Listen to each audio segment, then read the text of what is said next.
Welcome back this week with Trauma, Drama, and Life. My name is Ben Taylor, I'm Kayla.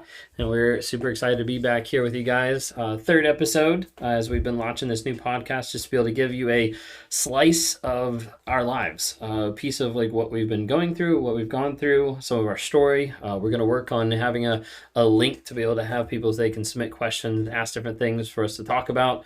But otherwise, we've got plenty that we can talk about on a day-to-day basis. So Yeah, and a if you twist did, of our humor too. it's whispering, yeah. If you didn't get a chance to listen to the last episode we did, we were going to talk a little bit about our story, and then we got sidetracked with counseling and was talking to you guys about like don't go to counseling with a narcissist. But anyways, check that one out. Like or rate the podcast because we'd love to be able to have this shared with a bunch of people. Just being able to give another insight into what we're kind of going through on a day-to-day basis. But still talking about the past and things that we've kind of gone through. Kind of, you want to catch us up to speed a little bit of where we left off last week because we didn't really go anywhere in the timeline and what's going on.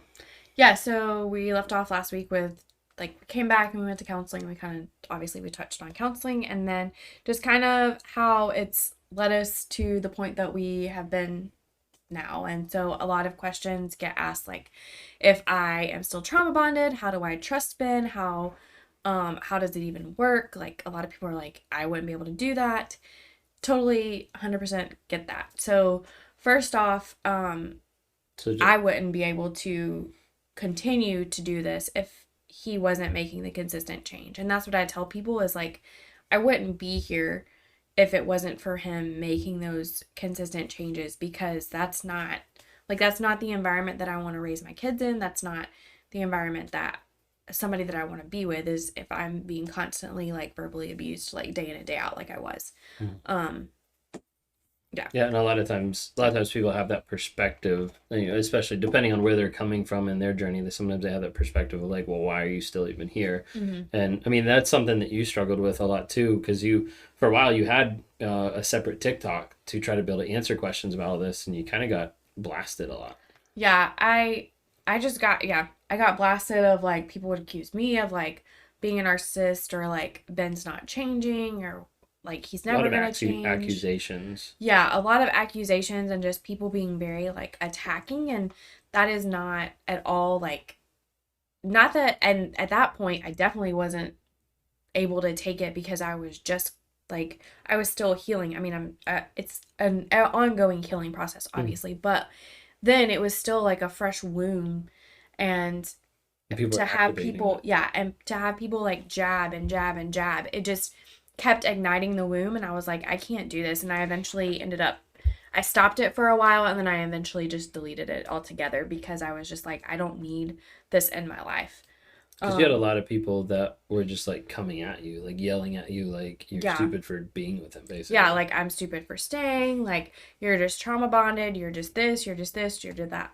And so like at the time I was like, well maybe I am still trauma bonded. But then like it goes into looking at like, well, what is a trauma bond? Like what is exactly and like obviously in a nutshell is you basically just continue to make excuses for them or you take the blame for everything or like whatever. And at this point, after like once Ben and I separated, that's when the trauma bond started breaking. And Because we were at more this, like limited contact. yeah, we we were very, weren't like no contact because we still swapped Sophia back and forth. yeah. And he would still, I wasn't gonna like not allow her to be able to talk to her dad. So he would talk to her, but we were definitely limited to contact. So it was, yeah, so that definitely like helped. And then along the lines of like coming back and like still working on myself and healing and building up my confidence and like um setting boundaries and boundaries that like there's boundaries that I've set that he has no idea about. And that's a topic for another day. We could talk about boundaries. Boundaries, yeah. But at the same time, like I just kept like working on myself and even though we were together, I wasn't here. It was almost like I was like one foot in the door, one foot out the door for a while. Mm. Um and then I think there was like just this like turning point of like I would be 1,000% okay if I had to up and leave because he broke a boundary. And that's like so there was like a flip that like switched and it kind of made me realize like, oh, like I'm not making excuses for him anymore. I'm not doing this. I'm not doing this. Like There's that. like an accountability level Yeah. of like, and I think I think I remember who said it, but it doesn't really matter. But like I think it was like the idea of like, you can either leave and Ben keeps cheating, or you can stay and Ben keeps cheating. But like at the end of the day, like, you know, you can't determine whether you're gonna leave or stay, regardless of what he's gonna do. Like he has to be responsible for his own decisions, Mm-hmm. and being able to make sure that that responsibility lied on me versus it being like you being responsible for it, I guess. Right. Exactly. And so there was like that switch that flipped, and I was like, wow, this is like so much, like such a relief. Like wasn't making excuses for him anymore. Um, I wasn't like whatever. And I was basically coming at you like head on in one sense. So anytime that you would gaslight or manipulate, I would be like, no, like, Right. what are you doing? Like, I kept like coming at you, and eventually not to start like an argument, but it was just kind of Holding me like accountable in that calling regard. you out and holding you Right. accountable. Whereas like before, I would just like, in one sense, like succumb and just kind of be like, okay, Right. like whatever, And I or think you make made excuses for you. I think you made a good point as far as like not making excuses for me anymore, because a lot of times that's what happens with narcissists. But like we can kind of like dip our toe in this and then pull back, because I don't want to like put you through a bunch of it. But like the idea of like the trauma bond that you had was excessively real. Like it wasn't like, it was like when you said making excuses, I think the first thing that I thought of was just like in with like people that we knew of like defending me Mm-hmm. for a good while before you actually knew like the truth of me cheating, but then even after me cheating, you keeping it under wraps for a good while as well to protect me, really was really what it was bound to. But like there's a lot of excuse making that you did, because I'd already put you through so much that you were just like, well, I don't know your whole thought process, but like I guess when you said like making excuses, that kind of made me think like, hey, like not that we have to dive into it, but just like that aspect right there of letting people know like that was something that was part of your regular life, was Yeah. making excuses for me. Yeah, like it was almost like I had to protect him type aspect. So like, um, yeah, that's just like the thing that I like that comes to mind is like that aspect of like when you like just love somebody so much that you want to protect them and their reputation and like whatever, um, that you'll do whatever you can to protect that. And so I would make excuses. I would kind of like play off like or downplay Mm-hmm. different aspects or like, oh, it's not Minimize. that big of a deal Mm-hmm. or it's fine, like I'll be fine, like no worries, like whatever. Um and eventually that just like that catches up to you and that takes a toll. Mm-hmm.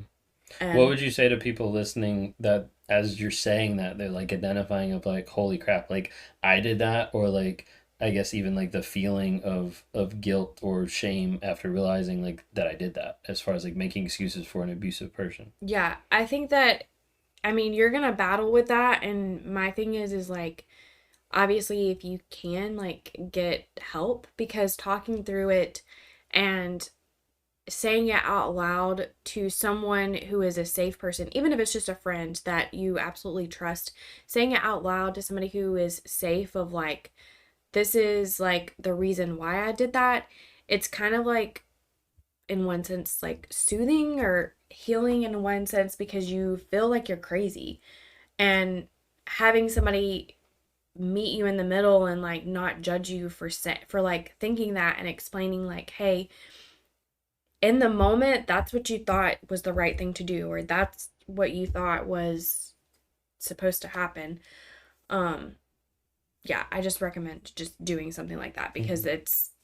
that's what kind of helped me, and it took me a while. It wasn't like I said it one time and like I Right. magically like felt better about it. It Right. took a really long time, and like thinking back, like it's almost like you have like this out of body experience once you get on the other side of like, wow, like I was like super crazy. And like there's things that I look back on and I'm like, why did I take that? Like why did I even um Right. let that happen. Yeah, there's things that like we've talked about, and like obviously we haven't discussed on here yet, but like different things that we've talked about that has been, and a lot of stuff that we haven't talked about, even that we haven't even brought up as far as like different things that you accepted or allowed from me as far as like me pushing onto you in one sense that looking Yeah. back you're just like holy cow, like you know even I would imagine like for a lot of people listening like even like the idea of like I feel really bad for allowing that. Was there anything that you like said to yourself or kind of like work through to try to be able to help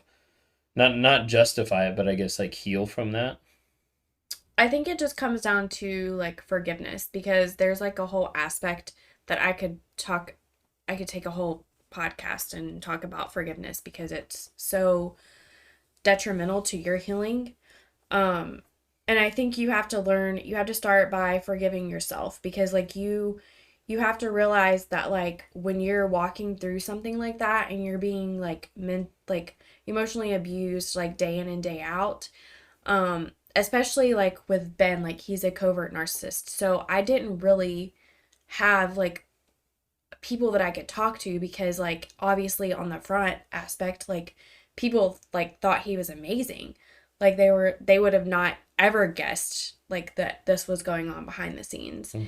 And so I had to like come to the realization of just like forgiving myself, and like almost like owning that this is a part of my story that God has placed in my life. And I don't understand, like at the time I didn't understand why. I didn't know how God was going to use this. I didn't know like any of that. And I think since talking to so many people and like meeting people and things like that, they've said like I've been an inspiration to them, or like we have helped them so much that that's like okay, like did it suck going through all of that? Absolutely. Would I do it again? No. Yeah. Like, so I think that it's yeah, just forgiveness. Like forgiveness of yourself is where you start healing, and then trying to find someone who can be like that safe place to like talk to. Yeah, I mean, I think you touched on something there with the idea of like you're an inspiration for some people, but like I guess share a little bit how that could also be, you want to inspire people to heal, Right. not string people along with hope, right? As far Yeah. as like being in like in a relationship with an abusive, mentally, emotionally, physically, whatever, like any type of like abusive relationship out there. What do you feel like you could say that would help people like understand where we are versus like where they might be in the process to not give people I guess more hope that we're sitting here doing a podcast and I'm a narcissist and you're not, like Yeah. what would be something from your perspective, because I can say stuff from my perspective all day, but like at the end of the day, like a lot of people want to hear from you in that regard. Yeah, so I think for me is it goes back to obviously I had no intentions when we separated. I touched on this I think in our first podcast. I had no intentions of really coming back. And it just came down to him actually like 100% changing, because I think there's multiple times that in the past he's going to say I'm going to change. I'm going to do this. I'm going to do X, Y, and Z. Like I'm going to be better, and it would last for like a day or two or 2 weeks max. Mainly when I got caught. Yeah. And I don't think or there was a time when I didn't get caught that I was like, oh, I'm going to change randomly. yeah, I mean, I think other than that, other than the time that you thought that you were like a sociopath or something like that, you were Right, like like I when I just want to like be better. asked when I asked that question, Yeah. yeah. But that was like quick, and then I made sure to Right. It was gaslight just you and like everybody else that it wasn't. it was That just wasn't like true. a Right. little blip in time basically. Right. Like the next day you acted like nothing happened. So it I was kind actually of like so like random side note. I don't remember what I was looking up on my phone, but I was looking up something on my phone, mhm. like a keyword. I like looked up a keyword, and it pulled up a photo, and it was actually a snap that you sent me 2 years ago. I don't even know what keyword I used to pull it up, but like it was a snap that you sent me two years ago, and in the snap it actually says like you'll be happy to know that so and so thinks you have traits, but you're not a narcissist either. And so like it showed like in that moment that like the people that you were talking to that I'd already like communicated to like, hey, by the way, like, she thinks I'm a narcissist. Like, that's crazy. I'm not, right? Mhm. That was already something that was there that even like in your communication to me is something that I saw, I think it was literally just today that I was like, oh crap. Like I forgot about that, but also like Mhm. it was just like evidence in one sense of other people that were saying stuff to you. Because the person that you were referencing to, like later, like once I became more aware and once they became more aware, like, also knew I was a narcissist. So, but it was Yeah. kind of like interesting how like that part was like manipulated too. Yeah. Um, what were you? Sorry. Anyways, so like I sidelined on some of that, but like the idea of like um how to make sure that people just don't get hope from seeing you and me or Yeah. hearing us, since we're on audio right now, but like how to not get hope or what they should be looking or considering in their relationship versus latching on to the idea of like maybe my husband will be like Ben, or maybe my wife will change, like that kind of thing. Yeah. Um, I think that one, it's there was something that I heard, and it kind of goes along with what I'm gonna say is like you have to pick your hard. You have to pick whether you're gonna leave, it's gonna be really hard, or whether you stay, it's gonna be really hard, because it is very, very, very rare that there is something like this that happens, like Mm-hmm. where a narcissist actually like changes and heals. And I think it came down to, for the longest time, like my hard was, I'm just gonna stay. I'm gonna put my head down and I'm just gonna like face this head on, and like I'm gonna get through it. And it was just like there was a time, and somebody said like you will choose that hard until that hard becomes like it's where your safety is completely like gone and you don't feel safe to even talk to that person. And that is when we decided to separate, because it was any type of communication that happened between us just turned into an argument. It could literally be like, how was your day?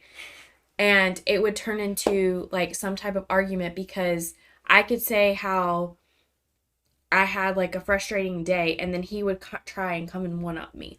And I was like, this is not how a relationship is. Like, this should Because my not, day was always worse than yours. right. Right. This should not be like the case. This should not be happening. Like, what is going on? And so I was like, I don't want this for a daughter Mm. or any future kids. Like, this is not the environment that I want to raise my kids in. And that is when I decided to leave. And he was in therapy at the time, and I was like, yeah, I can see that you're in therapy, but obviously it's not like helping. Like, Right. I mean, like at that point, like I didn't care what I said, like because nothing that I had said, nothing that I had like done or whatever was having him quote unquote change. Was having an effect. Yeah, Yeah. having an effect. And so I think there was like small, teeny, like millisecond, like blips of change, but it wasn't significant enough for me to be like, yeah, you're gonna be healed from this, or um whatever, and Right. Yeah, no, get that better. that totally makes sense. So I'm gonna ask you about the trauma bond, but like just to sum up that one, just to give like people like an idea, I think like the biggest thing was, go off of the actions, not the words. Like the only reason why, we even got back together was because of changed behavior. It wasn't Mm-hmm. because I said I was going to change, because I said that a million times. Mm-hmm. And that was a huge aspect of looking at the behavior, not that. So like, if you're in a relationship and you're struggling and you're wondering like, do I stay? Do I go? Read that book. That's a good book too. But like just going through like the idea of like what do I actually do? Go off of behavior. Go off of like their actions, not their words at all, ever. Because like their words will lie and manipulate a million times over, but their actions are what you really want to see. Yeah. So I mean that was like the big aspect there. I think like one of the things that people asked a question about that I want to make sure we touched on, since we didn't get a chance to last episode, was the idea of like, are you still trauma bonded to me, or like what does that look like in your life now? Well, I touched on it a little bit in the beginning, but Oh, that was like 20 minutes ago. So, okay. so yeah, you can wrap it up that way. If they didn't hear at the beginning, then they can hear it now. That's fine. But yeah, no, like I think at this point, like there isn't any trauma bond, just because I don't make excuses for him anymore. I fully know that he is like a narcissist, and like, yes, has he changed? Yes. Like, is he 1,000 times different than what he was last year? 100%. Still a lot more work to do, though. Yes, there's still obviously a I'm lot not more. perfect, even though my narcissistic tendencies wants to say that I'm perfect all the time. But I mean, that's always been the case. But I also I know the boundaries that I have set, and would it be hard to walk away? Yeah, of course, that's any relationship. When you end it, it's going to be hard to walk away. But I don't have an issue with packing up my stuff and leaving if he breaks any of the boundaries. Mm-hmm.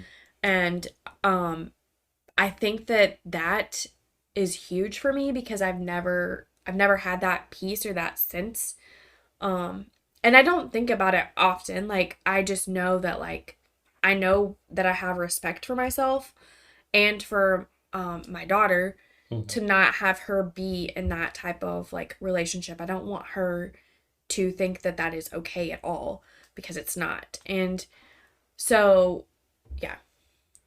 Just to kind of like wrap it up, like that's like Yeah. I don't believe that I am. I mean, I have confidence that the trauma bond is like broken because compared to what I was and just thinking back, like I was like hella trauma bonded. Like there's no other way to I mean, once it's, explain I it. guess you could say like weak and addicted. Yeah. It was really really bad and like thinking about it sometimes like not triggers me, but it brings up like this anxiety of like why did I let myself get that bad? Mm-hmm. Because there's some things that I often like will have like flashbacks to and I'm like why did I do that? Like Right. Yeah. what possessed me to do that? Right. No, yeah, I think that's true. I think like it's kind of like the idea of like you have your boundaries set and you have the things that you know that I can't cross on and the things that you know you're not going to cross on as far as just like what you're going to allow. And so Hmm. it's almost like I don't want to say like a backup plan, but it's almost like the idea of like hey, like it's your line in the sand. It's your boundaries of like hey, if you cross this line, this is going to happen. And then resigning yourself to understanding like hey if that happens then this is the result and so you don't have to be worried about if it happens or not. If it doesn't happen then you're like hey I don't have to worry about it. And if it does happen then you're like hey I already know my plan. I think like Yeah. that's key is like understanding the boundaries and the consequences and being okay with them. And then obviously I mean we're still like growing, learning, changing, healing, building trust and things like that, and that probably like helps, but it also doesn't change that the boundaries there. Right. And yeah. But There yeah. was I had another thought, but I No, forgot that's what totally it fine. was. So, well, anyways, we're gonna wrap up today's episode. Hopefully, you guys enjoyed it. If you have a chance, share this with a couple other people. Like, rate the podcast. This is the only place you can find it is just audio, and we're super excited to bring this to you once a week. Thanks so much for listening, and y'all have a great day. See you next week.